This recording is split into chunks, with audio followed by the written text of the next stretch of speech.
take place in the land of Moriah. It didn't say Mount Moriah. It says in the land of Moriah, on one of the mountains that I will show you. Baruch Hashem Yahweh. That mountain in the land of Moriah is the Mount of Olives. Listen, Adam's altar became Abel's altar. Abel's altar became Noah's altar. Noah's altar became Abraham's altar. And Abraham's altar would one day become Yeshua's altar. The almond tree. Yeshua's altar, the tree of life. The city before it was the house of Elohim. Originally the city was known as the city of the almond tree or the tree of life. But Adam was allowed to take a branch from the tree of life and transfer the worship of Yahweh to the land of Eden, in the land of Moriah, in the house of El, but not in the Holy of Holies. Wow. I'll drink to that. I'll sit to that. Hallelujah. Baruch Hashem Yahweh. Unless you believe Yahweh wanted people to stop worshiping Him and stop serving Him. But if Yahweh wanted man to continue to worship Him and serve Him, He had to move the altar and keep it within the house of Elohim. Amen. That's right. In other words, Adam and Chava could no longer function as Kohanim in the Holy of Holies in the Garden of Eden, but they would continue to function and worship Yahweh in the land of Moriah, in Bet El, the house of El, but in a part of it that was not the Kadosh HaKadoshim, or the Holy of Holies.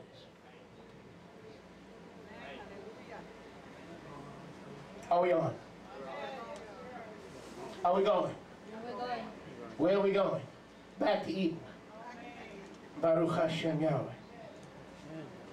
We're going. And we see the same thing in Bereshit. 22:9. Look at Bereshit. 22. Some of you have not been in the service for a while, and you're starving. Welcome back. We're eating now. Put the sign on the door. Do not interrupt. I am eating right now. Amen. Don't interrupt a woman or a man of Yahweh when you're eating. Baruch Hashem Yahweh. Bereshit 22:9. And they came to the place that Elohim had told him about. Wow. Elohim told Abraham where to go. To build an altar there. Now, see, that word build is a mistranslation. Even, shock, ready? Even in the Restoration Scriptures. True Name Edition. The word is bana, which could easily be translated rebuild, not build for the first time. Abraham rebuilt the altar that Yahweh told him to rebuild. Noah rebuilt the altar that Adam built. Abel rebuilt the altar that Adam built. It was the same altar. It was rebuilt, but notice the worship is still in Bethel. It's still in the house of Elohim, because the land of Eden is part of the house of Elohim. Amen. Wow. Very good.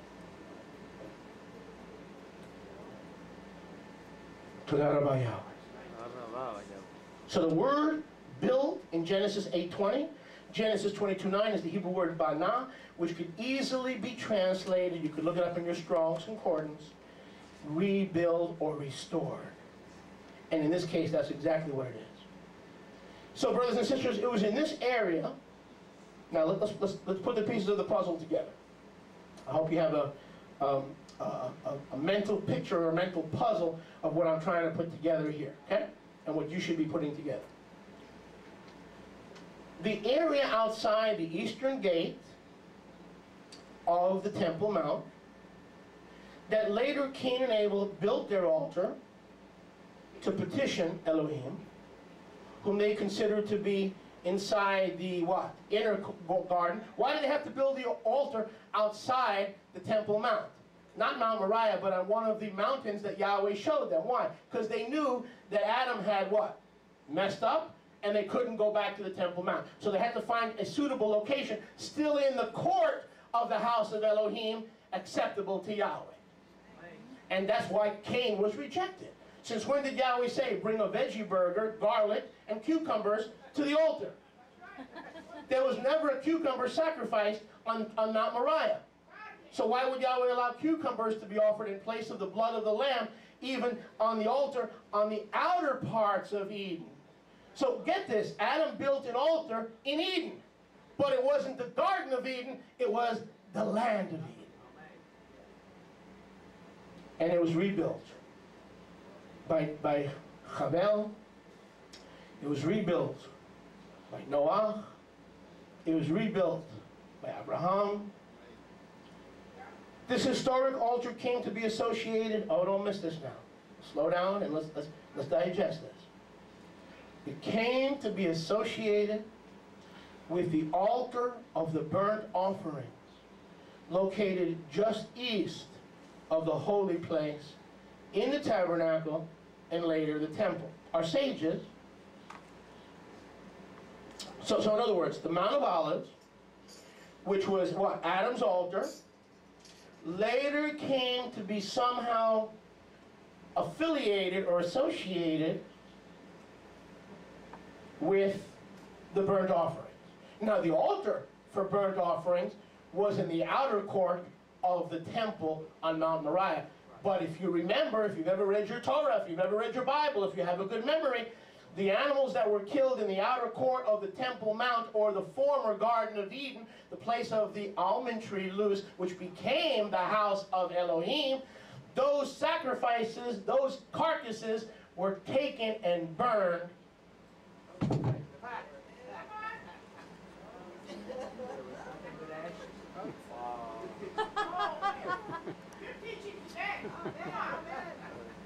Every Shabbat. So the sacrifices were offered on Har Moriah in the Garden of Eden, but they were burned at a different altar, Adam's altar. The altar of sin, the altar of the burnt offerings were burned on the altar of sin. That's what the burnt offerings were. They were sin offerings because Adam became a sinner. And that's where he began to offer sacrifices to Yahweh, because he became a sinner. So he was offering those sacrifices on the burnt offering of sin, or the sin offering. Not the shalom offering. The sin offering. Outside the garden. Outside the garden. Outside the camp. East, directly east of the Garden of Eden on Mount Moriah. Directly east across the Kidron Valley. I'm just getting started. Now I'm going to pin it down even more. And I'm going to give you a little peek, because I can't control myself. Even though the word of Yahweh says the spirits of the prophets are subject to the prophets, right now I don't want to be a prophet, I want to be a preacher. I can't, I've got to blurt something out before it's time. The sacrifices of the red heifer. Bamidbar 19. The sacrifices of the red heifer were done on Mount Moriah. The priest would take the red heifer from Mount Moriah down the Kidron Valley, up the Mount of Olives. Up the Mount of Olives to the head of the Mount of Olives. That's where the sacrifice of the red heifer was prepared. On Adam's altar, Noah's altar. Yahweh said to Abraham, go into the land of Moriah, to one of the mountains I will show you. Not to Mount Moriah, because you're not getting back to the Garden of Eden. It's closed. That's right. Come on. And that's why the eastern gate today is closed. Because man cannot return to the Garden of Eden without the blood of Yeshua and the return of Yeshua. And that's why the eastern gate of the city of Jerusalem remains closed. Remains closed. In those days it was flaming cherubim. Today it's a bunch of dumb Muslims, but the purpose remains. Amen. They plugged up the eastern gate so we can't return. Good. So it serves Yahweh's purpose. Thank you, dumb Muslim. Yahweh even used the dumb Muslims to fulfill prophecy in Ezekiel 44:1. Yahweh says, you see the eastern gate into Jerusalem? There are many gates. This gate shall be shut. Why? I'm glad you asked. Because Yahweh, the King of Israel, has gone in and gone out of this gate. When Yeshua walked the Via Dolorosa, the true Via Dolorosa, he was tried on Mount Moriah in the house of Yahweh, where Caiaphas' palace was, and led across the Kidron Valley to the Mount of Olives. Why? Why? Listen, because he was the red heifer sacrifice, and like every red heifer sacrifice, he had to be prepared and die on the altar of Adam, Noah, and Abraham on the Mount of Olives.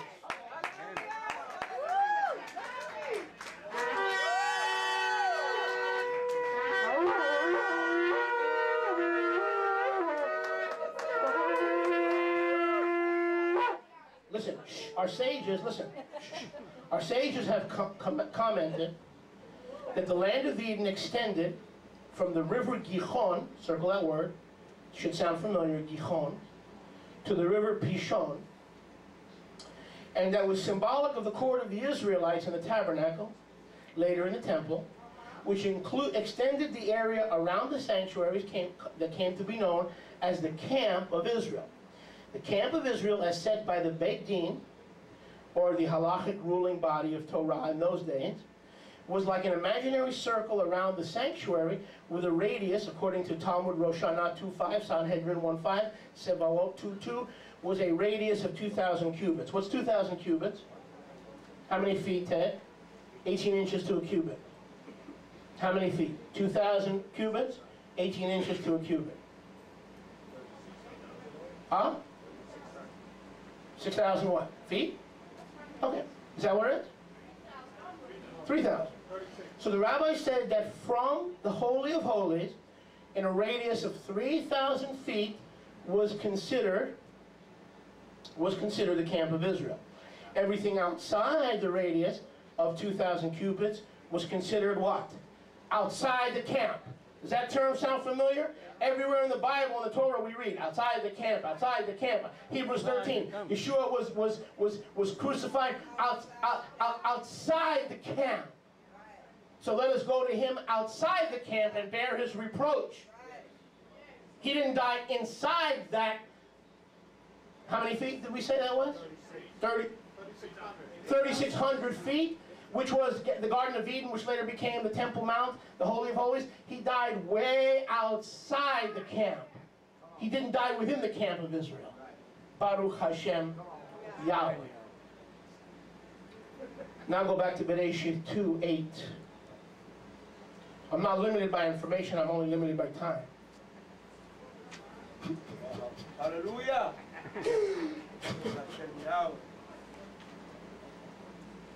I'm not limited by information. I got plenty of information. I'm just limited by time. Bereshit. Y'all come back now? Yeah. Bereshit 2:8. I'm not worried about it. I'm a fool for Mashiach anyway. I can't look more foolish than I already am. I'm a fool for Mashiach. Hallelujah. Toda Rabba Yahweh. Hallelujah. Bereshit 2:18. Now here, let's find. Well, brother, I'll have you to know. I went to the cemetery. Seminary. And I went, what's that? Dallas. You went to Dallas? That's not just any seminary, that's Dallas. Home of Chuck Swindoll. Dallas? You went to Dallas? And all those seminaries say that gold has shown that the Garden of Eden was in Iraq between the Tigris and the Euphrates. Come on now, come clean.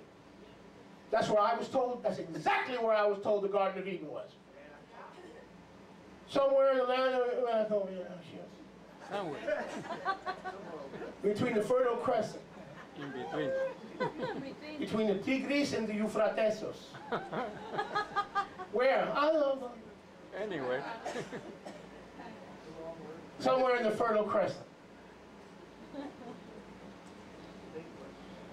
Well, let Yahweh be true and every man a liar. The Temple Mount is the Garden of Eden. Still is and was. Even though the Muslims have made that garden very barren. Now the abomination increases. When Yeshua speaks about the abomination of it's no longer, oh, well, you know, the Muslims are on the Temple Mount and one day Yeshua's going to come back and kick them off. It's more than that. They are in the Garden of Eden. It's an abomination that keeps on desolating. It keeps on desolating. Wow. in Yahweh's nostrils. Bereshit, 2:8. And Yahweh Elohim planted a garden eastward in the land of Eden. Notice, the land of Eden had a garden, weren't the same thing. And out of the ground Yahweh took every eitz pleasant to the sight, told for food. The eitz of Chaim, the almond eitz, we know that is loose. That's why it was called loose before it became the house of El, Bethel. Are you with me? Should I stop? Whoa, go ahead. And the eitz of Da'at, of Tov and Evil, the tree of the knowledge of good and evil. And now here it is. And a river went out of the land of Eden. It didn't go in. See, I was taught that there was a river coming into Eden from 4 rivers. Pishon, Gihon, Euphrates, Tigris, Euphrates, Pishon, and Gihon. And that these 4 rivers came together in Eden, Iraq. Of course. Of course. That's not what it says. Let's read it again. The river, listen, the single river was not going into Eden, but it was coming out of Eden. Who preached on the water this morning? Who taught about the water? Get in the water. The water is flowing. The water is coming out. Don't just mess with the things of Torah. Get into it. Get committed. Get faithful. Who prophesied that today? Tehillah, prophet Yahweh through Tehillah. Did she know I was going to be teaching about the water coming out of the garden? Didn't have a clue. Didn't have a clue. This is a place to escape the world. To escape the mundane and the common. Now watch. Verse 10. And a river went out of Eden to water the garden. In other words, it wasn't the water from the garden. It went out of the land of Eden to water the garden. And from the garden, it parted into 4 what? Riverheads. But the water, because Yeshua is now in the tree of life, in order to water his people on the tree of life, he's got to have water originating from the garden. So we know the first recorded place of water was Gan Eden, the Temple Mount. When the high priest took that cleansing water and poured out that cleansing water, what was that water symbolizing? This is the place of the living water. Yes. On Hoshana Rabbah, the last day of Sukkot, that whole libation ceremony, that whole libation feast was saying, this is the place of water. This is the garden from where the original water was found. I can't help myself. Woo. Hallelujah. Baruch Hashem. Now watch this. Yahweh. Now watch this. And a river went out of Eden to water the garden. From the garden, it parted into 4 riverheads. The name of the first is Pishon. That is the one surrounding the whole land of Havilah. There's gold there. The gold of the land is Tov. Bitulim is their onyx stone. The name of the second river, and here is the hint that they didn't erase from the Bible. Here's the hint that they couldn't remove from the Bible. Here's the hint that's going to nail it down for us. Gihon. Does that sound familiar? The Gihon Springs. The well of Gihon. Where is the well of Gihon? Where are the Gihon Springs? In Yerushalayim, under the city and the Temple Mount. Wow. Wow. You ever been to Israel? Edna, does that sound familiar? Have you ever been to visit the Gihon Springs? You were underneath. Huh? I'm sorry? They had a healing service at the Gihon Springs. And it's under Yerushalayim. But it doesn't come from Yerushalayim. The water goes, well... Woo. Go ahead. My God. Just like the tree of life didn't come from the Garden of Eden, Yahweh made all the trees grow from the garden, but the tree of life was planted in the garden. Planted. Meaning Yahweh can take it any place he wants to put it. To that about Yahweh. Wow. Hallelujah. So the river divides into 4 rivers. The Euphrates, northeast of Israel, flows through Iraq to the Persian Gulf. The Tigris, which we know flows between Iraq and Iran, again flows into the Euphrates and joins in the Persian Gulf. The other 2 rivers are unknown to us. One of these rivers, the Gihon, flows from the Euphrates down today, down through Israel underground, under the Sea of Galilee, to the Temple Mount, where it forms the spring of Gihon. But in those days it was opposite. All the water came into 4 riverheads from the springs of Gihon, and from the springs of Gihon it went under the Sea of Galilee, down from the Temple Mount, under the Sea of Galilee, and into the Euphrates, which went into the Tigris, which went into the Persian Gulf. It was the opposite.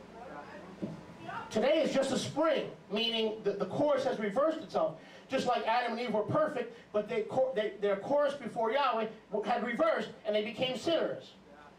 The original Gihon River went from the Temple Mount and became 4 riverheads. Today, because of the curse and the fall of man, Yahweh reversed it, and now those rivers are flowing back to the Temple Mount, but it's no longer the Gihon River. It's just a little spring. Because man had blew it. Man blew it. So today it's just a little spring. Wow.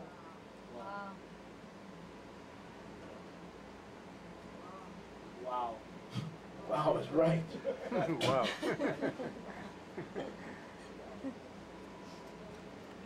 And how, if I had a nickel for every born-again preacher who tells us that the Garden of Eden was where, Tehillah? Fertile Crescent, man. You know that. The Fertile Crescent. Right on the Crescent, como Allah. Yeah, right. You want to take the Garden of Eden out of Jerusalem and put it in your stinking beast kingdom. That's also of the enemy. Telling us that the Garden of Eden was in the middle of what will be the beast empire. That's why Iran wants to take over Iraq, to set up the anti-Mashiach, the 12th Imam, right there in Iraq. They know that the anti-Mashiach will rule the Islamic Empire from Iraq. They want Iraq. That's why they want to kill Americans. They want to take over Iraq.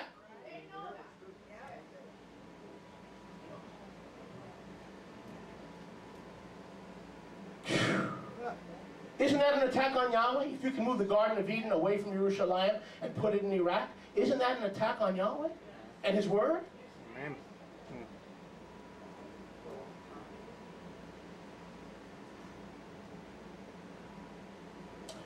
Go with me, please, to Bereshit 4. Is anybody enjoying? Amen. Cain sacrifices the veggies on Adam's altar. Go back to Bereshit 4:7. That's it, man. Where's the Garden of Eden? It's the place where the Gihon River started, went out from the garden, and became 4 riverheads. So nobody in their right mind, every tour director in Israel knows the Gihon Springs used to be the Gihon River that starts at the Temple Mount, goes under the Sea of Galilee, out into the Euphrates. Come on. Come on. Bereshit, תודה רבה יהוה. Wow. Bereshit 4:7. To Cain and his offering, Yahweh had no respect. And Yahweh said to Cain, hey, yo Cain, what are you raising right now? Now Yahweh didn't actually say that, but I'm surmising. Are you raising Cain again? And what are you raising? Don't raise those veggie burgers. I'm looking for the blood of the lamb. Now, Boca burgers, go ahead. No, okay. Yahweh didn't say go ahead. Boca burgers are good. Now, that doesn't mean vegetables are wrong. I understand man was made to be vegetarian in the garden. I'm talking about what Yahweh required for atonement. That's all I'm talking about. Okay. Why are you angered and annoyed, Cain? Why is your face displaying hate. If you do well, will you not be accepted? If you did the right thing, and did what Adam did, and did what Abraham was going to do, and did what Noah was going to do, and do what Mashiach was going to do on that same altar. But if you don't follow the plan, if you don't follow the plan, Tehillah, if you don't follow the plan, sin lies at the door. You missed that. What door? The door back.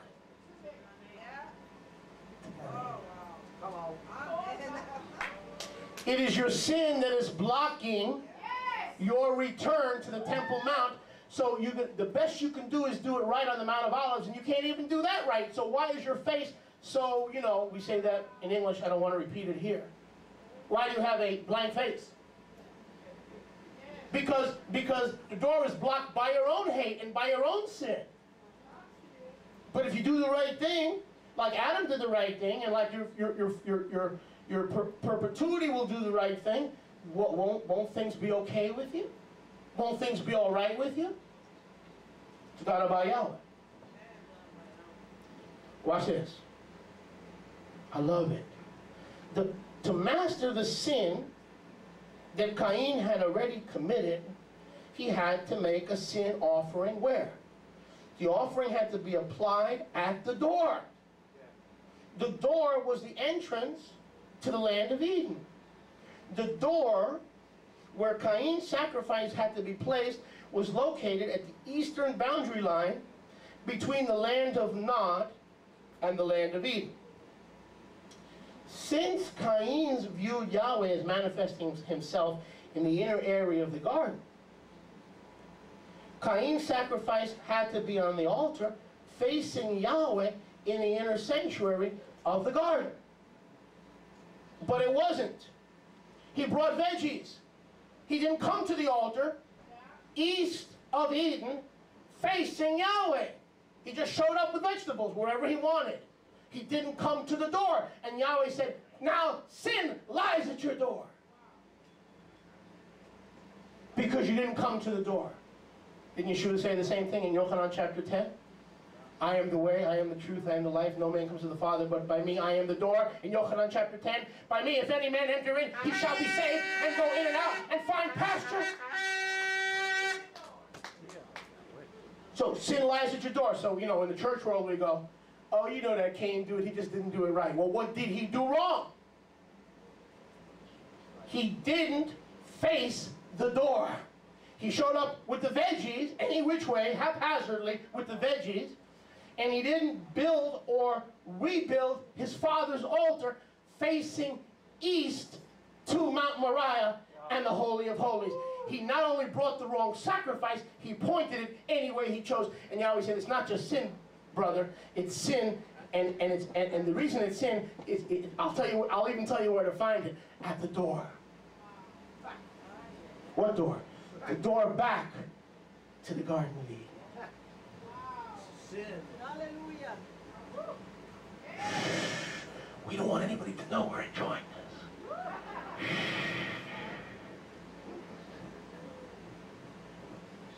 I'll sit to that.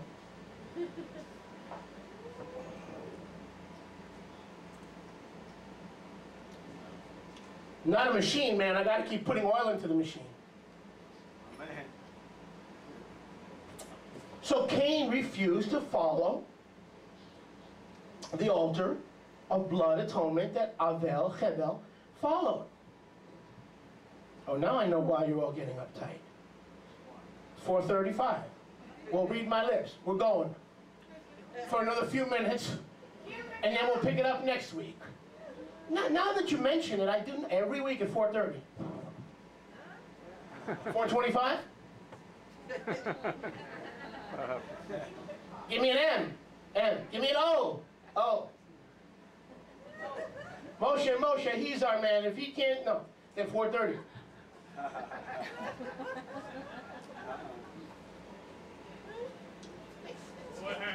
Thank you, brother. Since that's true. We are changing the time tonight, brother. That's true. That's true. Cain viewed Yahweh did not face Yahweh. In other words, he had the nerve to bring the wrong sacrifice with his back turned from Yahweh. Think of it. How would you like to worship? How do you like speaking to your wife or husband with this part showing? You ever have your wife or husband say, you tell your husband or wife, when I talk to you, turn around. Don't turn your back on me, Jojo. Yo. And that's what Cain did. He brought the wrong sacrifice and got in Yahweh, didn't get in Yahweh's face, and gave him his back. And Yahweh says, you can turn your back on me all you want. Sin lies at the door back to Eden. That's where sin lies. So don't make a bad face at me. You turn your back to me. You're not sacrificing before Yahweh. All the sacrifices had to be before Yahweh. Everywhere in the Torah we come across that term, before Yahweh. If Yahweh lives in the Garden of Eden on the Beth El, which is formerly the tree of life, or the city of the tree of almonds, and Beth El is west of the Mount of Olives, and the Holy of Holies, and the holy place, and the outer court, or the 2,000 square foot radius faces east, then in order to do your religious worship before Yahweh, you've got to be in the east.